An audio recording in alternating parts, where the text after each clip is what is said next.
Thank you so much for staying in the Monday Report Town Hall session. We're still live from the Jacaranda Beach Resort here in Kwale, having a conversation around mining. I see a lot of your questions. I'll try to squeeze them in as much as I can before we run out of time here. Nikki from Kwale, this question goes to Simon. He says, have you reached an agreement with Mafisini residents in terms of compensation and relocation? The locals were against it, saying that they were not fully involved in the compensation and relocation. Yeah, look, Trevor, the Mafisini area refers to this additional area to give us the extra 12 to 14 months. And I'm very, very pleased to say that, yes, our community team has worked very hard over the course of the last sort of year or so to find agreement with those communities. They are ready to be compensated and resettled on execution of the license or the extension of the license to mine that area. Okay, so this has been sorted. Yeah. There's another question here on 22422. This goes to the CS. It says, when is the government going to renew the license for base titanium to extend to the new areas? Very soon. Yeah. We are in big progress. We forecast. We're engaging communities. They're happy. Today's signing is a catalyst. Yeah. Not only for Kwale. Yeah. The whole country are seeing what we can do in the mining sector. Yeah. This is a catalyst. It is going to stimulate, what I call the social license, the acceptance of the minings, the investors that want to come to our country. Yeah. This should be very easy now. In the past, it was difficult. Yeah. We had to do, a lot of consultations, dialogue, discussing with people. Yeah. But now it's going to be okay. Okay. Yeah. There's another question. Very soon I will do that. Yeah. There's another question here from Dennis. He's wondering that the government pumped in about 1 billion shillings for the cadastre system. What is the status now? Is it up and running? The cadastre is still on. The cadastre has several stages of operation, and as you know, we've suspended the prospecting and the mining licenses. Because of the ongoing airborne survey. Yeah. We want to capture all the data first before we open it up. But we're still giving out the mineral dealer's licenses, the processing licenses, the export licenses are going on. There should be no problem with that. We have a contract with South Africans who are servicing this cadastre. And we're still engaging them. We need to give another contract to them to continue. But in a limited way, we've been affected by a moratorium that has limited our operations until we get the data. So we're fast tracking on the airborne survey to ensure we get the data and we'll open it up for public. There's a question here from Shenga. He says, are there any specific projects that the CDAC will undertake? Msambweni has 4 wards, Kinondo, Ramisi, Ukunda, and Gambato. Are there any specific projects in the respective areas? Correct. As per their priorities, we have at least in every ward there is something we are doing. Yeah. And we have some projects which cut across, like the blue economy causes. Yeah. We have offered 5% of what we have received, the cash we have received. 5% of it is going to deal with the causes. Yeah. In every youth whom obtains the calling letter of the blue economy cause, we are going to give him a scholarship. Yeah. Because we want to get prepared because of the Shimoni port and the other marine issues. Okay. Correct. So, in short, in every ward, there is a project. Okay. Yes. And there's another question here from Orutswa Sam to the CS. He says, can the CS Mining tell us on how he plans to do mining personally to promote Kenya instead of bringing in foreign companies who put us in debt burden? Can we have local companies do mining? Yes, we want to encourage local companies. And I think one way of encouraging them is we're now, there's a paradigm shift that is going into supporting small-scale and artisanal miners. Yeah. There are so many artisanal miners, over 300,000 in this country. We want to support them. We want to do value addition in this country. We've actually discussed with the private sector that we need to value add our minerals. 10 billion is being imported here every year on clinker. Yeah. We can make our own clinker in this country. The steel industry and the iron industry in 2019 exported 916 million US dollars.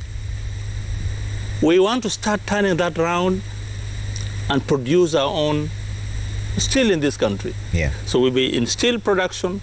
We want to get into to clinker production. We want to add value to our minerals. Yeah. And we want to challenge the private sector, our own Kenyans there. Okay. As soon as the cadastre, the airborne survey, delivers, the potential we have, we should be able to get there and actually improve our economy locally, without even thinking of foreign. Yeah. Because the private sector has a lot of money in this country. Yeah.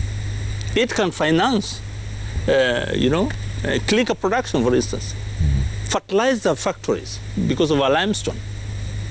These are local initiatives that can start. Yeah. And it will save this country billions of shillings. Okay. Yeah. Simon, from your perspective, what is the best way of building what the CS calls the social license? Yeah, it's a really good question. I think what the chairman said earlier, just to touch on that the new Mining Act has a lot of mechanisms in there that will help a company. Not only the CDA with the at least 1%, but there's a royalty sharing component which allows part of the royalties that the company pays to be shared with the county and the community. And as a condition of your license application, you have to submit a local employment plan and a local procurement plan. So these are all plans where you look to see how you can add local content opportunities to the local community, which means you're providing those additional benefits, right? And that's basically what it came down to. I can't remember the phrase, but you introduced the sector with what's in it for me. Yeah. And what's in it for people is an opportunity to earn a livelihood and to educate kids, whether it's through scholarships and the rest of it. And I think all that contributes. Yeah, but what about building the local capacity? Should you be thinking of training the locals into the standards that are almost world class, or do you already have enough here? Absolutely, training is extremely important. Before base there was no large-scale mining, but a lot of the skills exist out there, and they don't need to start from scratch. You don't need to rebuild. Yeah. You just need to reshape. Okay, but investing in apprenticeship programs, internship programs, graduate programs, community training, as BASE has done, really provides you with a pool of people to employ and bring in, and you're also training for other companies to recruit as well, right? Absolutely key. All right. And CS, this question is related to what Nasubo Emelda on Twitter is asking. She says, what plans has the government laid to ensure that the mining engineering graduates in Kenya leave campus with the necessary skills required at the industry? What has the government put in place to ensure that the mining and engineering graduates in Kenya have the necessary skills that is required in the industry? This is basically on capacity building. Now let me see. There are ideas that are coming now in the industry. Yeah. That after doing the airborne survey we're talking about, which so many of our young graduates are also supporting, you end up with what we call anomalies. That point X has similarities of copper occurrence. So you will need what we call ground truthing. We'll need our engineers to go and prove. That is one way we can use our engineers in this country to help us identify these minerals. All over the country, every county could do that. 47 counties. Yeah. You can deploy all the engineers. Yes, this is the results. It's anomalies. It's just data, imaginary data. How do you prove that? Yeah. Then you prove that by taking the experts. So that's one area we could help them. Okay. To support our dream. Mshenga, Gideon Koech is wondering about mining, and he also wants the CS to come into this. Why are there no CDACs in Nandi, that is Chemase, and Kapsaos and Eldai? You may not speak on behalf of Nandi people, but you have a CDA agreement here. Correct. Do you have a way of ensuring that other counties also do the same thing, or what should they learn from? Correct. Yeah. With us, what advice I can give to those people? Yeah. Since the act is in place, they should petition the company. Yeah. It is the responsibility of the company to start negotiating with the community. Yeah. And you know these things, most of the companies, it's not they are not willing to do. To me, say it's not easy for them just to give in. It's you as a community to give a push at least to the government. With us in Kwale, we thank God. Yeah. Because we had some pressures here and there. Fortunately, today we have signed the agreement. Yeah. So I'm advising my fellow communities in those areas to do the same thing. They can also borrow a leaf from us. And there's even another question here from Salim Mwendo, who says, kindly ask Mshenga, are youth represented in the CDACs? Do you have youth representation? Yes, we have 2 youth as per the Act. Yeah. We have a female youth and a male youth. I can even give them, I can just announce their names. We have Umangombe from Bumamani, which is close to the mining operation area. And also we have a female youth from Gombato called Ikihi Barmadi. Okay. Yes. And we are also in close contact with the Kwale Youth Assembly, their chairman, Mr. Mabwagizo. Okay. We are always furnishing them with the details in whatever we are doing, so that the youth can feel involved. Okay. You know, Trevor, CDAs have, in the Mining Act, is not meant for every company. It's a large investment. Yeah. So you might have a small investor in Nandi, but you see, the law has a limit. I think from $1 billion shillings investment. So Nandi could be interested, but you see, we need to see to assess whether they have a large investor. Yeah. I think that's very important. And I want to take this opportunity to thank Kwale and Base Titanium for being pioneers of this initiative.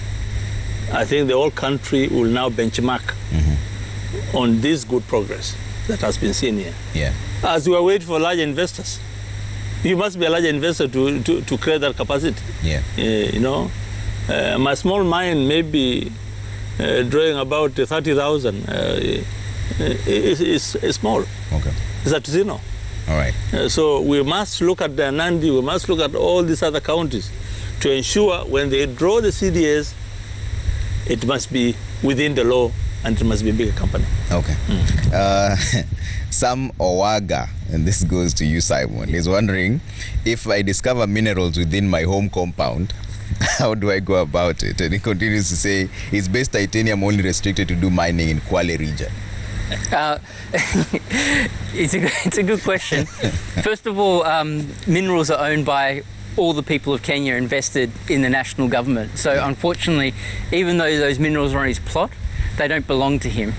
So he'll have to declare that discovery to the Cabinet Secretary, and then he'll have to apply for a prospecting license to find out what's actually there, and progress it to a mining license. Or additionally, he could come and talk to a bigger investor, like Base, for example, and ask us to apply for a license, and work out some kind of commercial arrangement with us. Okay.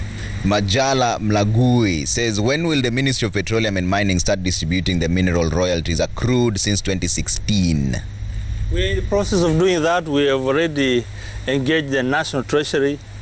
There's no problem with the 70% national.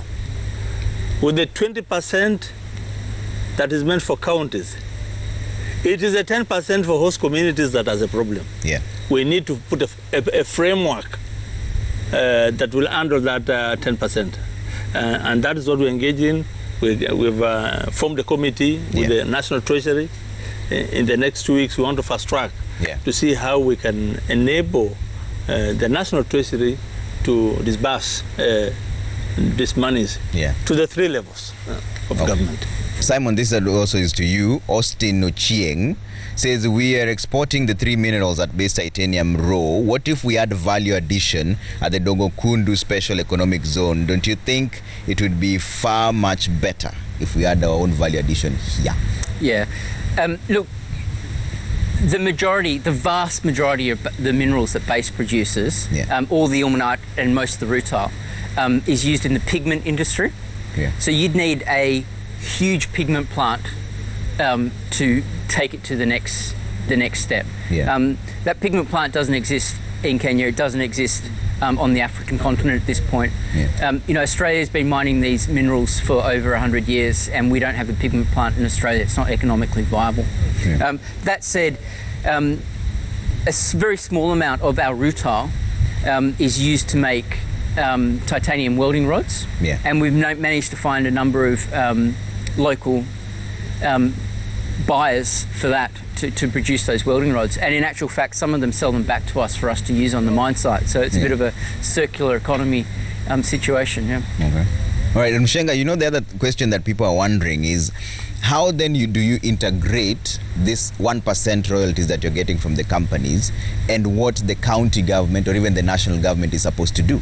If you're, for example, the 220 million that you're going to get, how then will you decide which project you go to that then does not clash with the county government and national government? Correct, Trevor. As I've told you, the CDSC goes to the public participation. At the public participation, we do involve the village administrators. They have all the data and information concerning what project is to be built by the county government. And we also have the CIDP of the county Integrated Development Plan. So before we decide we put up this dispensary here, we make sure that we don't duplicate with the county. If the county puts up a dispensary here, instead of putting up a dispensary here, maybe the priority of those people from that area, it's maybe water, barabara, and then that dispensary. Then instead of putting up a dispensary, we say now the dispensary is going to be built by the county government. With our CDSC, we are going to put up the water project. This is how we do it. We are not doing it alone. That's why there is a representative of the governor in that committee. Also, in our meetings, we always co-opt the administrators of the county government from the ward level. There's another question here from Maisha. He says, can you ask CS and Mshenga how to explain why it's taken too long for the Kwale communities affected by the mining activities to start benefiting from the mineral royalties? That is question one. Question two, he says, will the CDA benefits be backdated to 2017 when the regulations came into force, or 2020 when the CDACs were gazetted? Maybe I take that one of the royalty. The CS will take the effective date. In fact, it's today. We have also posed that question to the CS. And people should also differentiate between the 1% and the 2.5% of the royalty. The 2.5%, it is being deducted after tax deduction of the total revenue of the company. The 1%, it is the gross revenue of the company. They remove the 1%. Then after that, they remove the taxes as per the act, of the Mining Act. Then the remaining, then they give out the 2.5%. This 2.5% is taken to the national government. There, they have already given out the formula as per the Mining Act. The formula is county government will get 20% of the 2.5%. The government, the national, will get 70% of the 2.5%. Then the community. Now the CS has told you there is no proper legal framework on how this 10% of the community will trickle back to the affected community. But we had requested, since there was no definition of this word community, and the CDSC has defined this word of community, now we know who the community are. Now we were requesting the ministry now, since the county government has the structures to give out for that money to be channeled into, and the central government has the structures for that 70% to be channeled into. Now we have the CDSCs with the structures in place. Can the ministry now channel that royalty, the 10% royalty belonging to the community, to come down here through the CDSCs? And that's the proposal I'm trying to take to National Treasury. He has comprehensively addressed that issue. But on that proposal, I think we need to discuss with National Treasury to see whether we can take that approach. Now that there's a framework in place, then the 10% is actually taken to the CDS. I mean, that's a proposal. And Maisha was wondering whether the CDA benefits will be backdated to 2017 when the regulations came into force, or 2020. Well, that is a subject to raise with the National Treasury. What I know, if I need to be corrected, by last year it was about 140 million that was meant to be paid to to Kwale. Yeah. Yeah, I think we need to just realise what we're talking about. One is the backdated of the royalty sharing, yes, which I think you're trying to answer. The other one's the backdated of the CDA, 1%. Yes. And in relation to that second component, the backdating, I know the chairman raised it a number of times today, and the only response from the company would be, we're always open to dialogue. But even prior to the enactment of the CDA today, it's widely accepted and realised that BASE has been running a pretty comprehensive community development program anyway, and has been spending more than that 1% on community programs previously. It's just now that those funds are going to be channeled through the CDA as opposed to the previous structures in place. And still there's someone asking, Boni Kinuthia, who's saying, ask Simon about operator job opportunities. That is a very direct opportunity. But what is your criteria for employment in the region? Do you consider locals first, or do you bring in expertise from abroad? How do you balance this? Look, from the very start, we established a recruitment system that prioritised the people most impacted by the project. Okay, so we called them fences, and fence 1 was anyone who was resettled from the mine site. Okay, big disruption to your life. You had to pack up your home and move over here. You became our number 1 priority, with the criteria of skills and experience. Right. Fence 2 went to surrounding villages. Fence 3 went to major urban centres nearby. Fence 4 was the rest of Kwale County. Fence 5, coastal province back in the day. Fence 6, the rest of Kenya, and fence 7 was international. So the success of that is in the numbers. Currently we have 70% of our workforce from Kwale County in those first 4 fences, and an additional 29% from the rest of Kenya, fences 5 and 6, leaving just 1% from international labour, where we require the 20+ years experience to run the mine. Okay. Before I come to all of you for closing remarks, let me try and squeeze in a few more here. On Songo, Keiwa says, please ask the CS what happened with the pledge of constructing a soapstone value addition industry that he made in Tabaka Ward in the year 2019, because there's nothing visibly happening on the ground.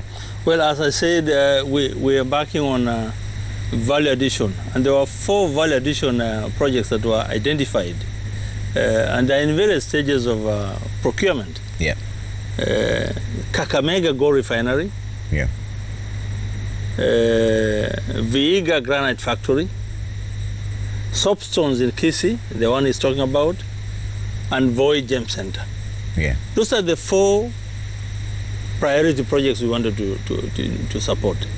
And they're in various stages. Like in Voi is complete. An assessment is still going on in Kisii. Procurement has been done in the 2 projects. Somebody went to a Ombudsman, blocked us. We're still working on that. Very soon we get out of it.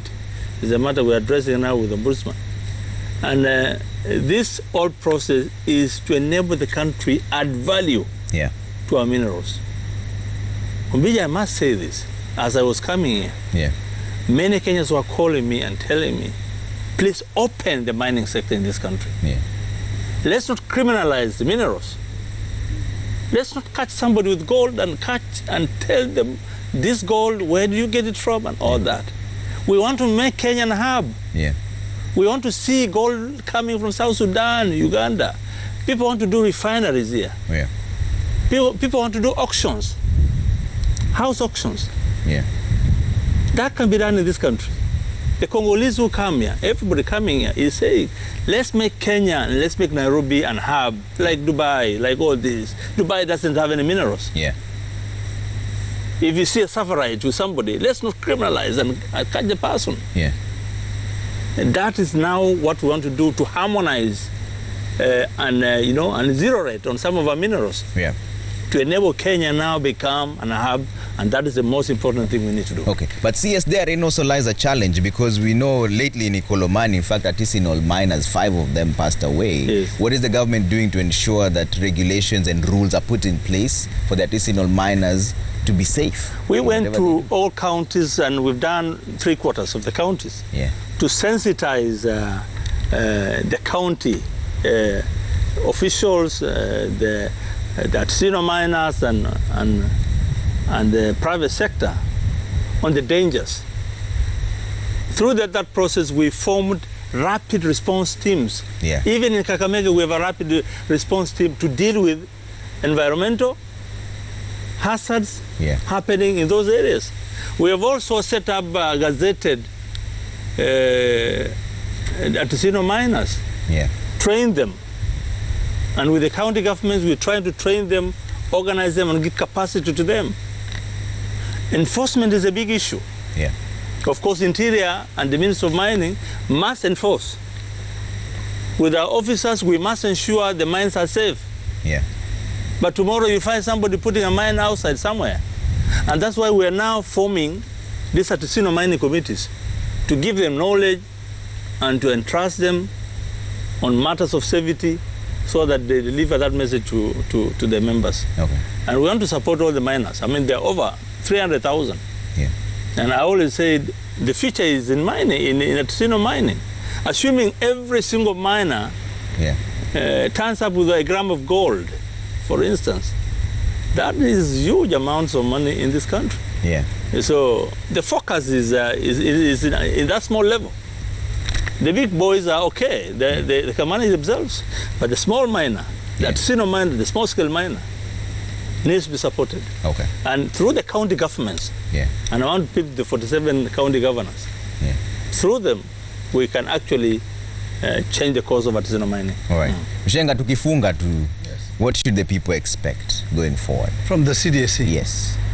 Unaweza zungumza na lugha yote ambayo unataka. Sasa watu watarajie the CDSCs to us, we see it as a game changer.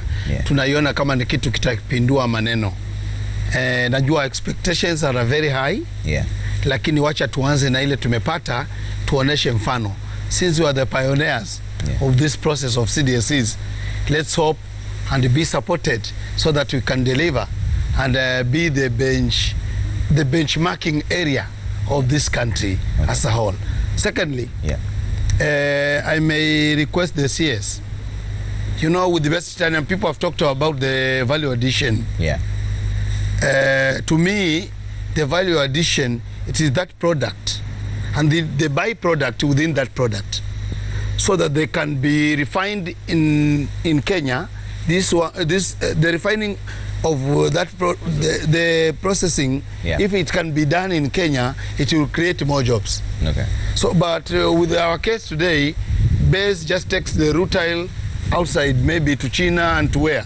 Then China's there, they do their processing. Kazi nyingi zinapatikana huko. But by processing that product down here, italeta kazi mingi sana. So I'm requesting the government, in the future, if they license somebody, this should be in the clause of the agreement.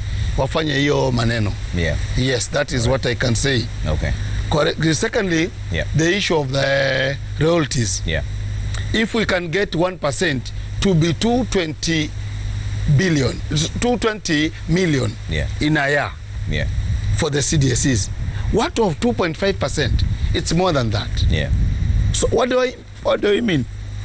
Let the government fast track this process of the legal frameworks they are putting in place, so that maybe before June we can get that framework in place and let that cash trickle back. Okay.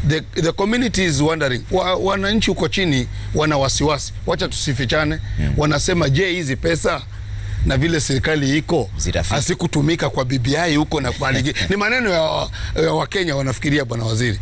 So kuondoa wasiwasi wao, wacha hii framework iwe in place, the royalties trickle back, wapate manufaa ya madini. Thank you. Simon, I'll give you the final say and final word on this. What is your vision going forward? And what would you like the people of Kwale to hear from you, those who may not have direct access to you? Look, the vision is, through the enactment of the CDACs, a resetting of the relationship when it comes to base and its local communities, with the upside for the company being access to further lands for possible mine life extension, and the upside for the community being the flow of benefits continue through the CDACs and through the royalty sharing that the government sees. And we really see the benefits start to flow and take off. Yeah. And we see a change in mindset from people who are hesitant towards supporting mining projects to people really experiencing everyday benefits and getting behind them and supporting them. Yeah. CS, final say? Trevor, I must say something very important in my mind, and is my dream for this country. Yeah. That the future of this country is in mining. Let's put effort, let's put resources. Yeah. And this is summed by one principle, one African vision. The African mining vision is a tripartite that encourages governments in Africa to invest in mining. The other tripartite component is the investor, so that the governments become rich, the investor makes business and becomes richer and supports the environment as soon as they pull out, and the host community, which I always want to talk about, yeah. the host community benefit in the long run. Okay. This is a tripartite, Yeah.